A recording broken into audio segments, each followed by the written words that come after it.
ಉರುಳಿಗೆ ಬಿದ್ದು ಜೀವನ್ಮರಣ ಹೋರಾಟದಲ್ಲಿದ್ದ ಚಿರತೆಯೊಂದನ್ನು ಅರಣ್ಯ ಇಲಾಖೆ ಅಧಿಕಾರಿ ರಾಜೇಶ್ ನೇತೃತ್ವದಲ್ಲಿ ಸ್ಥಳೀಯರ ಸಹಕಾರದೊಂದಿಗೆ ಅರಣ್ಯ ಇಲಾಖೆಯವರು ರಕ್ಷಿಸಿ ಪಿಲಿಕುಳ ನಿಸರ್ಗಧಾಮಕ್ಕೆ ಹಸ್ತಾಂತರ ಮಾಡಿದ್ದಾರೆ.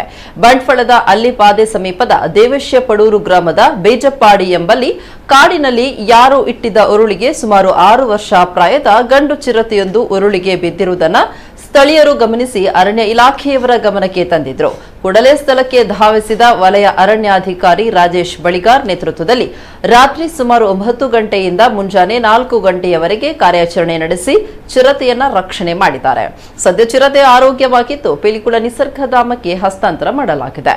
ಈ ಸಂದರ್ಭ ವೈದ್ಯಾಧಿಕಾರಿ ಯಶಸ್ವಿ, ಇಲಾಖಾಧಿಕಾರಿಗಳಾದ ಪ್ರೀತಂ, ಅರಣ್ಯ ರಕ್ಷಕರಾದ ಲಕ್ಷ್ಮೀನಾರಾಯಣ್, ಜಿತೇಶ್, ವಾಚರ್ ಪ್ರವೀಣ್, ಚಾಲಕ ಜಯರಾಮ್, ಸಂಕೇತ್ ಹಾಗೂ ಸ್ನೇಕ್ ಕಿರಣ್ ಸಹಾಯದಲ್ಲಿ ರಕ್ಷಣೆ ಮಾಡಲಾಯಿತು.